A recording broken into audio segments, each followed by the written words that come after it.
증거를 한번 대보세요 라고 하면 뭐라고 얘기할까요? 사랑한다니까요.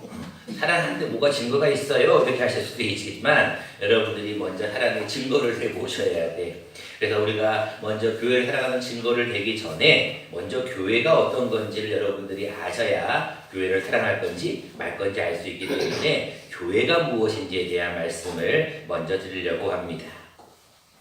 여러분, 교회가 무엇일까요? 오늘 교회는 하나님의 교회다. 이 집은 하나님의 교회다. 여러분 앞에 유인물에 프랭카드에 보시면 내 집은 만민이 뭐하는 집이라고요? 기도하는 집이다 라고 했는데 내 집? 하나님의 교회는 기도하는 곳이구나. 이런 거 여러분들이 알고 있었는데 교회가 과연 무엇일까에 대해서 여러분들이 정확한 정의를 내리는 게 좋습니다. 자, 여러분 제가 질문을 해보겠습니다. 여러분들은 손을 들어주시면 되겠습니다. 자, 교회란 1번 사람들의 모임이 교회다. 2번 이 유천교회 건물과 같은 유천이길 75에 존재하는 이 건물이 교회다. 자, 1번은 사람들의 모임을 교회다라고 생각하는 분은 손을 번쩍 들어주시고 아니다. 그게 무슨 교회야? 교회는 이런 건물, 보이는 이런 보이는 것이 교회다가 2번입니다. 자, 먼저 교회가 무엇인지 정의를 내려야 되기 때문에 교회는 사람들의 성도들의 모임이다. 손 한번 들어주시죠. 저요까지도 꽤 많이 들으셔 내리시기 바랍니다. 두 번째, 그러면 이런 건물이 교회다. 손 한번 번쩍 들어주세요. 아무도 없네요. 야, 역시 여러분들은 교육을 잘 받으셨네요. 정답입니다. 그런데 반쪽짜리 정답입니다. 교회는 정확한 정의를 얘기하면 하나님을 예수 그리스도를 나의 구주로 믿는 성도들의 모임이 교회가 맞아요. 그런데 교회는 크게 두 가지로 구분을 하는데 하나는 유형교회가 있고 무형교회가 있어요. 이 무형교회를 우리는 성도들의 모임이다라고 하고 우리가 유형교회, 보여지는 이 교회도 우리는 교회라고 말을 합니다. 그러나 우리가 통상적으로 우리가 조금 구분을 하기 위해서 가장 정확한 정답은 성도들의 모임이 교회가 맞고요. 그러나 또 한 가지 플러스 돼야 될 것이 있는데 그것이 바로 이런 건물도 교회라고 하는데 이 교회는 특별하게 우리가 정확한 명칭을 얘기하자면 교회라고 하지 않고 예배당이다라고 말합니다. 그러니까 여러분들이 유천교회 이 건물은 사실은 유천교회 예배당이다라고 여러분들이 이해하시면 제일 정확한 대답이고 그러나 유천교회도 이 건물도 예배당도 하나의 교회가 될 수 있다라고 여러분들이 이해하시면 도움이 됩니다. 그래서 가장 정확한 정답은 성도들의 모임을 교회라고 그래요. 그래서 오늘 마태복음 18장에 두세 사람이 내 이름으로 모인 곳에 나도 그들과 함께 있다 없다? 있다 그랬단 말이에요. 그러니까 이것은 무슨 얘기예요? 우리가 두세 사람만 딱 모여가지고 예수님 앞에 예배하고 기도하면 그게 바로 교회가 되는 거예요. 그러니까 여러분들이 꼭 건물이 없어도 어떤 이런 장소가 없어도 모임 그 자체가 교회가 돼버리는 거예요. 그래서 우리는 성도들의 모임을 우리는 교회다라고 불러요. 근데 이 교회를 그냥 우리가 아무 데나 모일 수가 없기 때문에 하나의 장소를 정하자라고 해서 장소를 정하는 거를 우리는 예배당이라고 부르고 그 예배당도 하나의 보여지는 유형 교회다라고 여러분들이 이해하시면 좋습니다. 여러분들이 너무나 답답을 잘해주셨기 때문에 그 다음으로 넘어갑니다. 그렇다면 여러분들이 이제 교회가 무엇인지를 정확하게 알았는데 교회가 여러분들이 교회를 사랑하신다고 얘기하였는데 교회를 사랑한다면 증거가 무엇인가를 우리가 한번 생각해 보려고 합니다. 자, 오늘 본문 말씀을 다시 한번 보겠습니다. 15절 말씀에 내가 지체하면 너로 하여금 하나님의 집에서 어떻게 행해야 할지를 알게 하려 함이다 라고 기록하고 있어요. 무슨 얘기냐면 우리가 교회를 사랑한다면 성도들의 모임이나 아니면 예배당이나 다 교회라고 할 수가 있는데 이 교회를 사랑한다면 너희가 어떻게 행해야 할지를 알게 하려 함이다 라고 기록하고 있어요. 하나님의 집에서 내가 어떻게 행해야 할지를 알아야 한다는 거예요. 그래서 여러분들 교회를 사랑한다고 하면 여러분들이 교회에서 무엇을 어떻게 행해야 될지를 여러분들이 알아야 하는데 오늘은 교회를 사랑한다고 하는 우리가 무엇을 어떻게 하면 좋을지 두 가지를 생각해 보려고 합니다. 첫 번째입니다. 우리는 교회를 사랑한다면 우리는 교회를 복음을 전하는 삶을 살아야 한다는 것입니다. 자, 우리가 예수 그리스도를 믿는 이 하나님의 교회에 다 모였는데 모이면 우리가 늘 해야 될 것이 있어요. 그게 무엇일까요? 모이면 하나님 앞에 늘 예배를 드려야 돼요. 여러분, 교회는 다른 게 있는 게 아니에요. 교회의 존재 목적은 딱 두 가지밖에 없어요. 하나는 우리 믿음의 사람들이 성도들의 모임이 교회니까 모여가지고 예배를 드려야 돼. 하나님이 가장 기뻐하시는 게 무엇이냐면 교회는 예배드리는 곳이에요. 예수님께서 예루살렘에 입성하셔서 호산나 호산나 사람들이 외쳤어요. 주여 우리를 구원하소서라고 외쳤어요. 예수님은 나귀 새끼를 타고 입성하셨어요. 근데 입성하시던 그날 다음 날 월요일날 했던 가장 큰 사건이 무엇이었어요? 정답이에요. 성전을 정화하셨어요. 여러분, 성전을 정화하신 이유가 무엇이었을까요? 교회의 사명을 못했기 때문에 예수님께서 다 엎어버리신 거예요. 여러분, 다 이유는 있습니다. 여러분, 멀리 있는 사람들이 동물들을 가지고 재물을 가지고 와야 되는데 그 멀리서 가지고 오기가 쉽지가 않아요. 요즘처럼 무슨 이런 교통수단이 발달되어 있는 게 아니기 때문에 다 걸어서 그 머나먼 길을 예루살렘 오다 보면 짐승들도 다 병이 날 수밖에 없거든요. 그러면 하나님은 저는 것, 눈먼 것, 잘못된 걸 하나님 기뻐 받으시지 않거든요. 그러니까 그곳에서 새 제물로 바꾸십시오 라고 얘기를 하는 거예요. 또 여러분, 성전세가 있었어요. 그래가지고 사람들이 거기를 통과하려면 돈을 내야 되는데 성전세는 예루살렘에서만 통용하는 돈이 있었거든요. 그러니까 돈을 또 바꾸라는 거예요. 돈을 또 바꾸는 곳이 있어야 되는 거예요. 다 이유가 있긴 있어서 존재를 하였는데 가장 중요한 본질을 빠뜨려 버린 거예요. 교회가 너무 시끄러운 거예요. 교회가 장사하는 사람들의 목소리와 물건을 파는 사람들의 목소리가 너무나 큰 거예요. 예수님이 뭐라고 말씀하셨어요? 내 집은 뭐 하는 곳이라고요? 만민이 기도하는 곳이에요. 여러분, 교회는요, 기도하는 소리가 있어야지 사람의 떠드는 소리와 인본주의의 새소리와 물건을 파는 소리가 있어서는 예수님이 싫어하셔요. 그래서 예수님이 다 갈아엎으신 거예요. 화를 내신 거예요. 그러면서 내 집은 만민이 기도하는 곳이다. 교회의 존재 목적은 기도하고 예배하는 데 있어요. 그런데 또 한 가지가 있는데 이제 우리끼리 모여서 예배 잘 드리고 기도 많이 했단 말이에요. 그것으로 끝? 그러면 교회는 존재할 필요가 없습니다. 그러면 여러분들이 두세 사람이 모여서 조용히 예배 드리고 그냥 끝 하면 끝나요. 또 한 가지의 사명이 있어요. 그것이 무엇일까요? 바로 전도하는 일이에요. 교회의 존재 목적은 모이면 예배, 흩어지면 전도하는 것이 교회의 존재 목적입니다. 16절 말씀입니다. 크도다 경건의 비밀이여 그는 육신으로 나타난 바 되시고 영으로 의롭다 하심을 받으시고 천사들에게 보이시고 만국에서 전파되시고 세상에서 믿음 받으시고 영광 가운데 올려주셨느니라 라고 하는 이 예수 그리스도의 육신의 탄생과 그의 부활 사건까지를 우리가 전해야 된다는 거예요. 여러분들, 교회의 존재의 목적은 전하기 위해서예요. 모이면 뭐하고요? 예배하고 흩어지면 뭐하라고요? 전해는 거예요. 여러분, 이 일을 위해서 사실은 교회는 존재하거든요. 그래서 우리가 이 경건의 비밀, 크도다 경건의 비밀을 여러분들이 나가서 전하셔야 돼요. 이 전할 수 있는 그 여러분들의 삶을 하나님은 기뻐하시고 그것이 바로 교회가 존재하는 목적이고 우리가 교회를 사랑한다는 증거라는 것을 꼭 믿으시기 바랍니다. 두 번째입니다.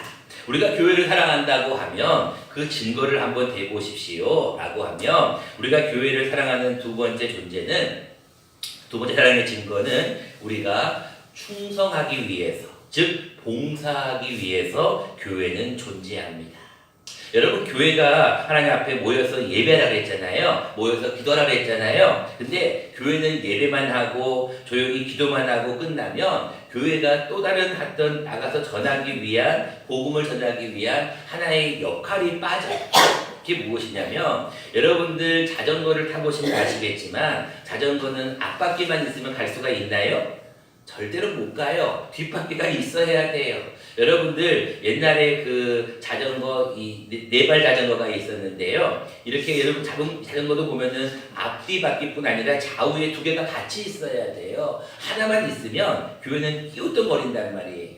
그래서 여러분들 많은 사람들이 이런 얘기를 해요. 야, 너 교회 가서 예배 자리에서 뭐 하냐? 교회 가서 예배에서 너가 뭐 하는 거냐? 사람들은 그렇게 생각을 한단 말이에요. 근데 여러분 본문에 나와 있지만 직분자를 세우시는 것은 가정에서도 잘해야 돼요. 교회 일만 열심히 한다고 가정을 안 돌보면 그것도 잘못된 거예요. 제가 그래서 그런 얘기를 한번 여러분들에게 한 적이 있었죠. 어느 집사님이 교회를 너무나 열심히 해가지고 새벽 예배부터 열심히 교회를 나오셨어요. 그래가지고 교회도 열심히 나오시고 그리고 나서 봉사도 열심히 했어요. 아, 내가 이 교회를 사랑하는구나, 사랑하기 위해서 열심히 봉사해야겠구나 생각하면서 여러 가지 일들을 합니다. 하나는 처음에는 뭐 작은 청소부터 시작하더니 나중에는 구역장도 하시고 성가대도 하시고 교사도 하시고 많은 일들을 하시는 거예요. 교회에서도 임명을 해가지고 많은 일을 하게 되는데 문제가 있었어요. 그 문제가 무엇이었냐면 남편이 교회를 안 나오는 거예요.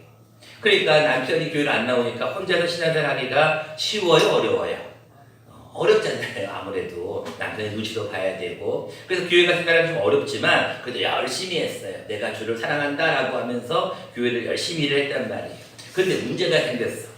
남편은 주일날 되면은 늦잠을 자야 할 거 아니에요. 그리고 남편은 늦잠 자고 늦게 일어나서 하루 쉬어야 되는 날인데 아내는 주일날이 제일 바쁘단 말이에요. 그래가지고 그 아침부터 주일날도 열심히 나가서 교회 일을 하는 거예요. 남편이 하루는 화가 났어요. 그래가지고 교회 오자마자 아내한테 그랬다는 거예요. 아니 당신은 도대체 교회 가서 뭐 하길래 새벽에 나가가지고 오후 이 시간에 들어오는 거냐고, 남편은 밥은 안 차려주는 거냐고, 당신의 존재가 뭐냐고 남편이 화를 내면서 막 얘기를 했어요. 그때 아내가 어떻게 했다고요? 남편을 향해서 아무도 모르시나? 자, 그랬더니 아내가 이 세상에 남편을 보겠으면 이렇게 얘기했대요. 사탄아 물러가라 이렇게 얘기했다는 거예요. 여러분 잘한 거예요, 잘못한 거예요? 잘못한 거죠. 당연히 아내의 역할은 무엇이냐면 남편을 잘 섬겨야 된다고요. 근데 남편을 향해서 사탄아 물러가라고, 너가 하나님의 일을 하려고 하는데 주의 일을 하려고 하는데 나를 방해한다고 그렇게 얘기를 했다는 거예요. 여러분 교회 일은 항상 균형이라는 게 필요해요. 왜 여러분들 예배와 더불어서 필요한 게 무엇이냐면 봉사예요. 오늘 본문에 지금 성경에 자세히 보면 감독에 대한 자격이 나와 있어요. 1절부터 감독에 대한 자격이 나오고 두 번째 8절부터 집사에 대한 자격이 나와요. 그래서 말하는 집사는 안수 집사를 의미하는 것입니다. 세 번째 권사에 대한 자격이 나오는데 사실은 성경에 권사라는 말은 안 나옵니다. 그렇지만 오늘 본 말씀 11절에 보면 여자들도 이와 같이 정숙하고라고 하면서 여자 권사에 대한 어떤 그러한 일을 다시 한번 말씀을 하고 있는데 오늘 우리가 하나님 앞에 그런 직분자들을 오늘 뽑을 거예요. 근데 중요한 것은 왜 직분자를 뽑느냐라는 거예요. 왜 우리가 일꾼을 뽑느냐라는 거예요. 아까 우리 집사님께서 기도해 주셨는데 마찬가지. 우리가 교회를 사랑한다면 함께 열심히 봉사하셔야 돼요. 여러분 교회라는 것은 나만 딱 와서 예배 딱 드리고 그리고 딱 가버리면 그게 물론 좋은 것 같지만 사실은 교회도 여러 가지 해야 할 일이 많습니다. 왜냐하면 성도들의 모임이다 보니까 특히 교회는 칼빈이 주장했던 것처럼 교회는 죄인들의 공동체다 보니까 온전한 의인들이 모이는 곳이 아니에요. 여러분들이 거룩하고 흠이 없고 깨끗하게 그 자리에 앉아있는 게 아니라니까요. 여러분들도 다 죄를 가지고 왔어요. 누더기 옷을 입고 왔단 말이에요. 그런데 그런 여러분들이 오늘 예배를 드림으로 하나님께서 여러분들의 죄를 용서해 주시는 거예요. 다시 한번 그리스도의 보혈을 믿고 찬송하면 여러분들의 죄가 사함받는 거예요. 그렇기 때문에 여러분들 하나님 앞에 나와서 그 감사의 의미로 봉사하는 거랍니다. 교회가 하나님 앞에 예배만 드리면 교회는 기웃덩거립니다. 왜냐하면 아무도 일을 하지 않기 때문에. 근데 여러분 교회가 할 일이 없을까요? 아니요. 교회도 할 일이 너무나 많습니다. 해야 할 일이 너무나 많습니다. 근데 놀라운 게 뭔 줄 아세요? 교회는 일을 하려고 하지 않잖아요. 그러면 할 일이 하나도 없어요. 왜? 뭐만 하면 되니까? 예배만 드리면 되니까. 모여서 예배하고 기도만 하고 가면 끝이에요. 근데 여러분, 교회가 할 일이 아무것도 없을 수도 있지만 할 일이 너무나 많을 수도 있습니다. 그것은 여러분들이 일꾼이냐 일꾼이지 않느냐에 따라 달려있는 거예요. 여러분 대부분들이 다 가정주부이시니까 아마 아실 거예요. 집에 가서 보시면 어때요? 할 일이 아무것도 없어요? 아니면 할 일이 많아요? 주부 여러분들 어떠신가요? 할 일이 없나요? 아니죠. 할 일이 굉장히 많습니다. 근데 여러분 그 일을 하고 나면 티가 나요? 안 나요? 별로 티도 안 나요. 근데도 그 일을 안 하면 너무나 집이 어지러워지는 거예요. 교회도 마찬가지예요. 여러분 성도들의 모임이라고 그러기 때문에 여러분들이 가정으로 생각하면 쉽습니다. 여러분들이 교회에서는요 할 일이 너무나 많아요. 근데도 중요한 것은 일을 볼 수 있는 일꾼의 눈으로 보지 않으면 교회는 할 일이 하나도 없어요. 할 게 없는 것처럼 보여요. 근데 일꾼의 눈으로 보면, 주부의 눈으로 보면 할 일이 너무나 많은 거예요. 그렇기 때문에 우리가 교회를 사랑한다면 우리 하나님 앞에 봉사해야 돼요. 이것이 우리가 주님을 사랑한다는 증거입니다. 이제 말씀을 맺고자 합니다. 여러분들이 오늘 감독에 대한 자격, 안수집사에 대한 자격, 권사에 대한 자격을 제가 말씀을 다 나누지는 않습니다. 여러분들이 다 읽어보시면 여러분들이 알 수 있는 말씀이기 때문에 그러나 한 가지 꼭 기억해야 될 것이 있습니다. 하나님의 일꾼들은 교회를 사랑하는 마음도 있어야 되지만 또한 가정도 사랑해야 됩니다. 오늘 2절 말씀입니다. 2절부터 4절, 12절 말씀 똑같은 말씀이 어떻게 말씀이 나와 있냐면 한 아내의 남편이 돼야 되며 4절입니다. 자기 집을 잘 다스려야 되며 12절입니다. 한 아내의 남편이 돼야 되며 무슨 얘기일까요? 한 가정에서도 우리가 직분을 잘 감당해야 됨을 오늘 우리에게 말씀합니다. 여러분들 하나님 앞에 오늘 특별히 유천교회 창립기념주일로 하나님 앞에 드려지는데 여러분 이날을 다시 한번 여러분 기억했으면 좋겠어요. 이날이 무슨 날이냐면 우리 교회가 설립된, 다시 말하면 쉽게 말하면 우리 예배당이 설립된 그런 날입니다. 여러분 다들 태어난 날을 생일 축하를 하잖아요. 그런 것처럼 교회도 생일을 오늘 축하를 해줘야 돼요. 그래서 여러분들 오늘 축하하는 마음으로 하나님의 귀한 일꾼을 우리가 오늘 선출하려고 합니다. 여러분들이 맨 처음에 하나님 제가 하나님을 사랑합니다. 하나님의 교회를 사랑합니다. 이렇게 얘기했잖아요. 그러기 위해서는 그 사랑의 증거로는 두 가지를 잘 하시면 돼. 하나는 우리가 모이면 뭐하고요? 예배하고. 흩어지면 뭐하고? 전도하고. 이 일을 잘하면 하나님이 야 너가 교회를 사랑하는구나 아는 거예요. 두 번째는 예배하고 전도할 뿐 아니라 교회에서 예배하고 또 한 가지 뭐를 해야 되냐면 봉사하셔야 돼요. 여러분 충성하셔야 되고 일하셔야 된다는 말이에요. 그 일꾼을 뽑는 오늘 하나님께서 여러분들이 어떤 누가 뽑힐지는 아무도 모릅니다. 그러나 중요한 것은 하나님이 세우신 일꾼을 뽑으실 때는 하나님께서 그에게 이 일을 하라고 일꾼을 세우시는 거예요. 그것이 이제 가정주부로서의 집을 보면 해야 할 일이 다 이렇게 보이는 것처럼 이제 일꾼의 눈으로 바라보게 되면 교회도 해야 할 일이 참 많습니다. 이런 교회 일을 잘 감당할 수 있는 일꾼이 선출되어서 우리 유천교회가 하나님 앞에 더욱더 충성하는 믿음의 귀한 유천교회 우리 창립기념 그리고 앞으로의 모든 교회의 앞날이 되기를 간절히 축원합니다. 고맙고 감사.